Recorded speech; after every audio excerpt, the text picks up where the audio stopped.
Solo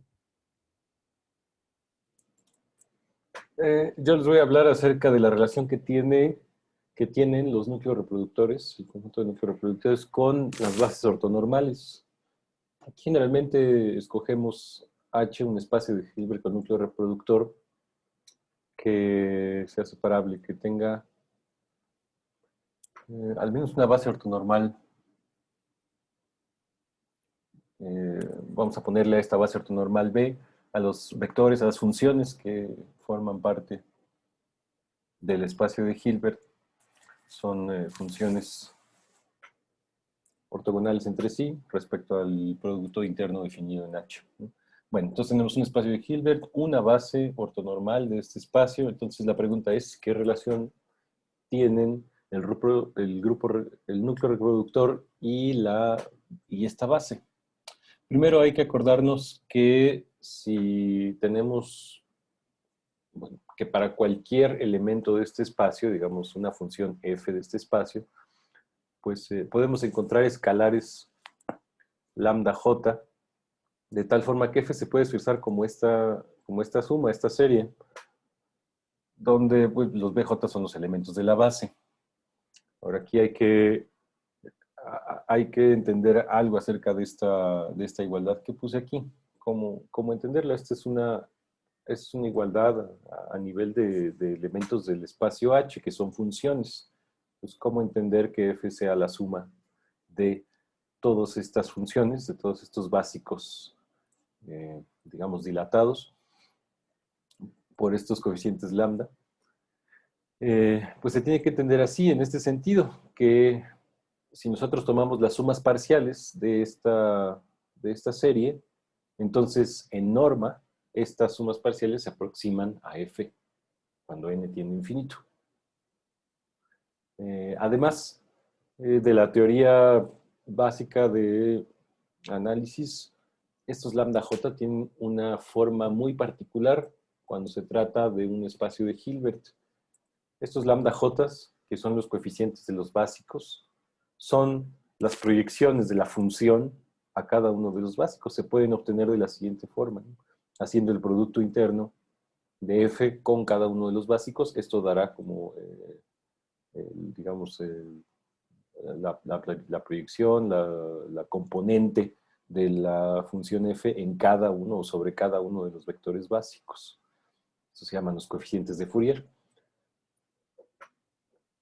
Ok.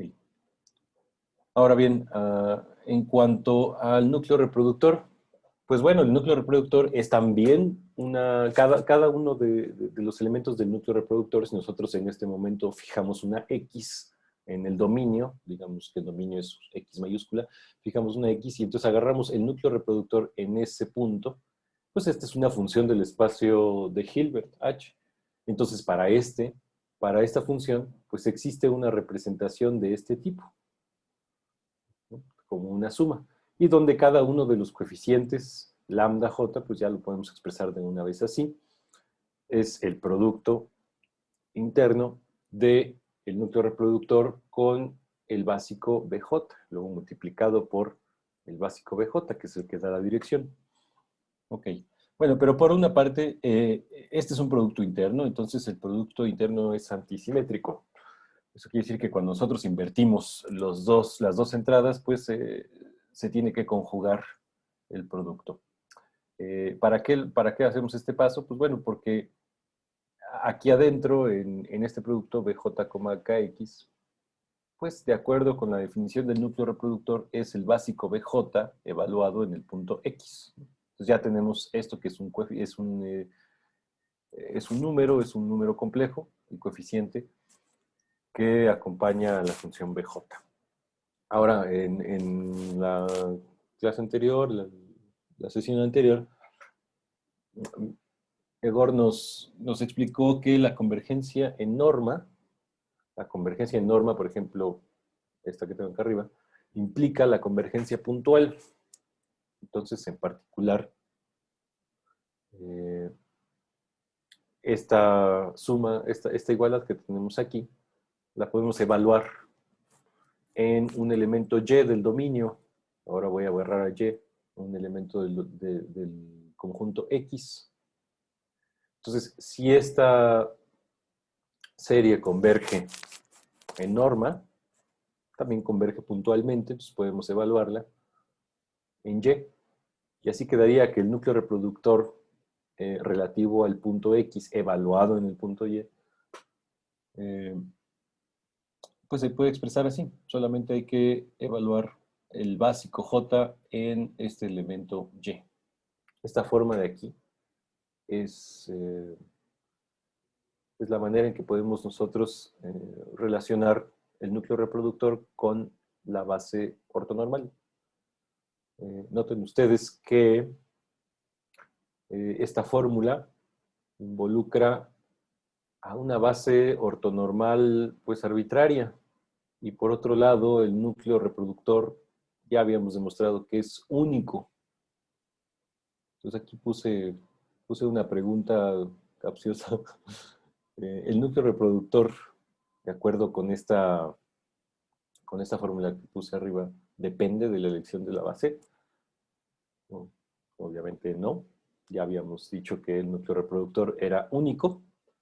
Sin embargo, para cada base ortonormal podemos encontrar una representación del grupo, del núcleo reproductor como una serie de este tipo. Ahora, eso. Si nosotros en un espacio de Hilbert únicamente contamos con una base ortonormal, podemos construir un núcleo reproductor, el núcleo reproductor, bueno, siempre que este exista, por supuesto, siempre que ya hayamos demostrado que existe, lo podemos construir o lo podemos obtener a partir de esta fórmula, que es la manera en que se obtiene el núcleo reproductor. Pues eso. Excelente. Bueno, y en un espacio de Hilbert, aunque sea con núcleo reproductor o sin núcleo reproductor, por lo común, ¿hay una base ortonormal o hay muchas? Generalmente puede haber muchas bases ortonormales. Sí, si el espacio es de dimensión infinita, entonces hay una infinidad muy, muy gorda de bases ortonormales. Una infinidad horrible. A veces conviene agarrar una o agarrar otra. Por ejemplo, nosotros en algunos trabajos, junto con Egor, junto con Cristian y Moisés, elegimos bases ortogonales que tienen ciertas características buenas para lo que buscamos, que es, por ejemplo, que las bases, la base ortonormal separa la parte radial de la parte angular. Es decir, a veces conviene agarrar ciertas bases, o algunas bases son mejores para resolver ciertos problemas que otras. Disculpa, ahí yo tengo una duda. ¿La base tiene que ser numerable? Pues eso podría ser no numerable, no sé. Aquí necesitamos que sea un espacio de Hilbert separable que tenga una base ortonormal numerable. Bueno, para tratar las sumas de manera humana, sí, para definir la suma de la serie de manera estándar, sí, pedimos que sea separable. Pero sí tiene razón, Dante. Uno podría pensar en bases no numerables, en un espacio de Hilbert no separable. Aunque la representación aquí sería otra cosa diferente, ¿no? Sí, sería más difícil hablar de las sumas. Uno puede... Ahí en esas sumas no se prueba que muchos productos internos son cero cuando la base no es... Exactamente. Si la base no es contable, entonces casi para todo. puede demostrar que aunque las sumas son no numerables, el conjunto de los índices para los cuales los sumandos son distintos de cero debe ser numerable. Pero desde el principio, definir la suma de estas series no numerables es un reto. Uno puede pensar, por ejemplo, en los subconjuntos finitos de índices y formar una red, una familia dirigida, o un filtro, base de filtros. Hay varias maneras de hablar, pero la idea es pensar en sumas finitas y sacar como límites sobre todas las sumas finitas posibles. Después Entonces, de... sí, la respuesta es sí, sí se puede, pero casi nunca en las aplicaciones tenemos estos ejemplos, por eso nos restringimos al caso humano. Ok, sí. Bueno, también preparé otra parte, pero creo que antes de esta parte necesitamos ver otros ejemplos más concretos y más simples de espacios de Hilbert con núcleo reproductor. La siguiente parte es cómo heredar más o menos esta propiedad del núcleo reproductor a otro espacio, ¿no? A partir de cierto operador. Bueno, no sé si puedes explicar la proposición en su demostración. Es un poco Muy bien. difícil, pero vamos a intentar. Ok. Pues en principio digamos que tenemos dos espacios de Hilbert, H1 y H2. Sabemos que los dos son espacios de Hilbert con núcleo reproductor sobre, respectivamente, los conjuntos X y Y. Digamos que H1 son funciones sobre el dominio X y H2 son funciones sobre el dominio Y. Y por azares del destino podemos encontrar psi, una biyección de Y a X, y J, una función que generalmente se escoge que no se anule, que sea continua, bonita, pero que bueno, en general puede ser cualquiera. Y se pueden encontrar de tal suerte que el operador definido de esta forma, el operador que va de H1 a H2, tomamos una función en H1, la evaluamos en esta biyección, la componemos, perdón, con esta biyección, y luego la multiplicamos por esta función J, por eso es un cambio de variable, estamos haciendo un cambio de variable multiplicando a la función por un peso, así se llamaba la función, el núcleo de producto, y cambios de variable con peso. Cuando nosotros tenemos la suerte de encontrar esta biyección y esta función de tal suerte que, de tal forma que este operador sea unitario, entonces tenemos una relación directa entre los núcleos reproductores del espacio H1 y H2. Y esa relación es la siguiente. El núcleo reproductor en el espacio H2 se puede obtener a partir del núcleo reproductor en el espacio H1 de esta forma. Hay que multiplicar este peso conjugado por este otro con los argumentos del núcleo reproductor, y al núcleo reproductor hay que evaluarlo en las imágenes de los puntos Z y W respectivamente. Lo siento, Gerardo, antes de demostrar, sería bien hacer un dibujo.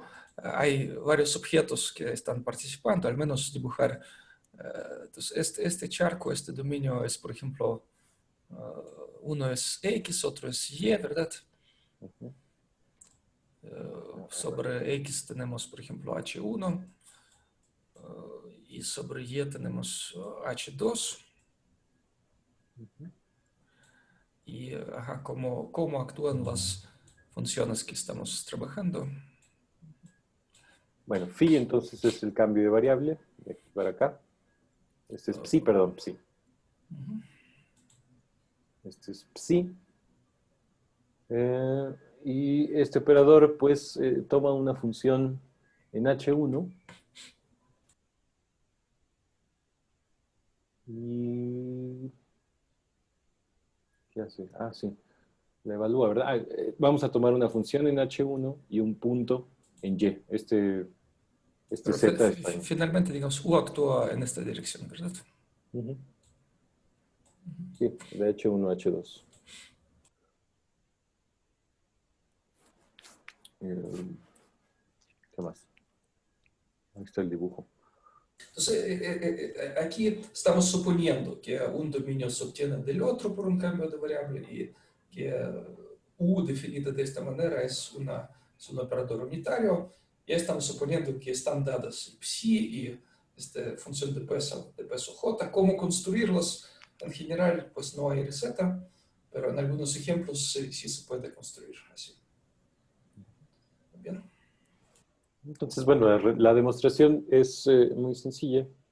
Si nosotros tomamos G, una función que esté en el espacio H2, por ejemplo, y pensamos que que G es la imagen bajo U de una función f que vive en H1. A esta G la podemos evaluar en un punto de su dominio Y. Vamos a ponerle Z a ese punto donde evaluamos a G. Entonces, si G es un espacio de Hilbert con núcleo reproductor, pues bueno, se puede expresar esta evaluación en términos de este producto, ¿no? H2 es el núcleo reproductor, KH2 es el núcleo reproductor en H2. Por un lado tenemos esto. Y por otro lado, ya que G es la imagen bajo U de la función f, pues bueno, ya habíamos definido la función al operador U como la evaluación en sí y la multiplicación por el peso. Aquí está. A su vez, esta evaluación f de f se puede expresar como un producto gracias a que H1 también es un espacio de Hilbert con núcleo reproductor. Este peso JZ lo podemos meter en el argumento del segundo, en la segunda entrada del producto. Acuérdense que el producto interno es conjugado lineal, entonces se tiene que meter con la conjugación. Bueno, antes de eso, perdón. Antes de meter ese peso, podemos multiplicar a cada uno de... No, sí. Como U es unitario, entonces en particular es isométrico, podemos meter a U en cada una de estas dos entradas del producto y después meter este peso, ¿no? Para obtener esto. Entonces primero cambiamos este producto por U por F y U por el núcleo y luego este peso lo metemos al segundo argumento y ya tenemos esto. Ok, entonces G de Z tiene entonces hasta ahora dos representaciones. Esta, por supuesto esto es G, todo esto de aquí es G.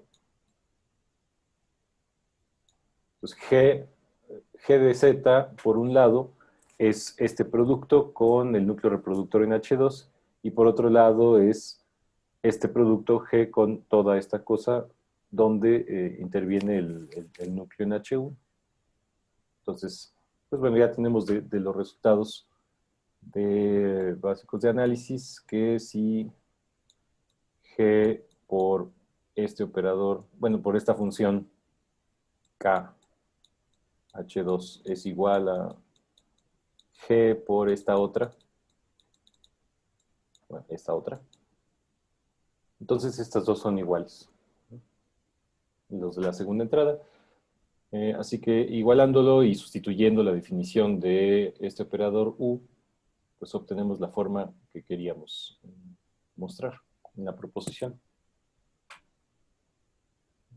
Algo importante de esta proposición es que podemos de inicio suponer que H2 solamente es un espacio de Hilbert. H2 es un espacio de Hilbert, no necesariamente con núcleo reproductor. Y la imagen de H1, pues obviamente va a ser un subespacio de H2. Esta imagen ya es un espacio de Hilbert con núcleo reproductor si nosotros definimos ese núcleo reproductor de esta forma. Es decir, podemos inducir sobre H2, sobre un subconjunto de H2, que es la imagen de U, un núcleo reproductor.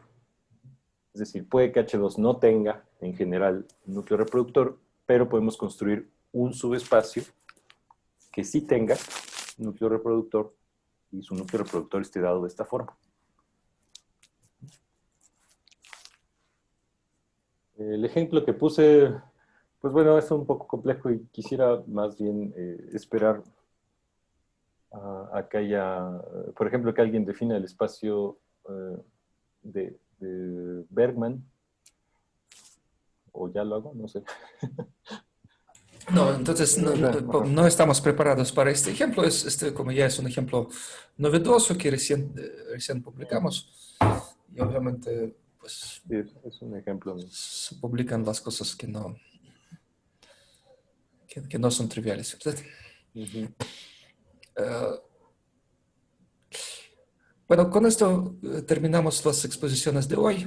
pero no sé si alguien tiene más dudas sobre lo que explicó Gerardo. O sea, bueno, aquí nada más es como que duda del resumen. Sería básicamente que mediante bueno, como se definió esa función U, se puede definir un núcleo reproductor en un subespacio de un espacio H2 mediante el núcleo reproductor de un H1, ¿no? Algo así. Sí, Sí, si H2, por ejemplo, fuera L2, que no tiene núcleo reproductor, y nosotros encontramos un operador unitario que vaya de H1, que sí es, bueno, tenemos H1 de inicio, un espacio de Hilbert con núcleo reproductor, y tenemos H2, L2, que no es un espacio de Hilbert. Podemos inducir sobre H2, bueno, no sobre H2, sino sobre un subespacio de H2, un núcleo reproductor. Mediante este operador, la imagen de este operador va a ser un núcleo, un espacio de Hilbert con núcleo reproductor. Y su núcleo bueno, reproductor. es una situación más complicada, ¿sí? O sea, aquí está bien escrita una situación más simple cuando H1 y H2 desde el principio tienen núcleos reproductores. Y si este cambio de variable con peso es un operador unitario, estos son, digamos, en ejemplos el problema es construir este operador U.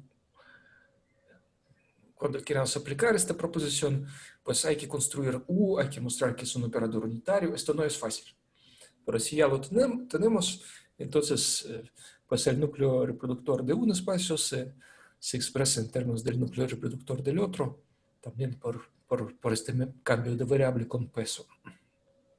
Entonces hay que hacer el cambio de variable en ambos argumentos del núcleo, un cambio de variable aquí, un cambio de variable aquí, y multiplicar por el peso que se asocia con W y por el peso que se asocia con Z, pero en forma conjugada. En el ejemplo, que bueno, no voy a explicar mucho, solamente voy a decir que el dominio de uno de los espacios es el disco unitario, es decir, los complejos de módulo menor o igual a 1, menor a 1, estrictamente, y el otro es el Y, digamos, es el semiplano superior. Entonces hay una transformada famosa llamada Cayley, que transforma uno en el otro. Tenemos un elemento del plano superior y lo transforma en un elemento del disco. Este es el cambio de variable que utilizamos. Y luego artificiosamente construimos cierto peso para que cierto operador pase de un espacio a otro. Pero bueno. Sí, aquí las funciones son polianalíticas y no es tan fácil construir el peso que funcione para este ejemplo, pero ya, bueno, lo hicimos usando ideas de otras personas.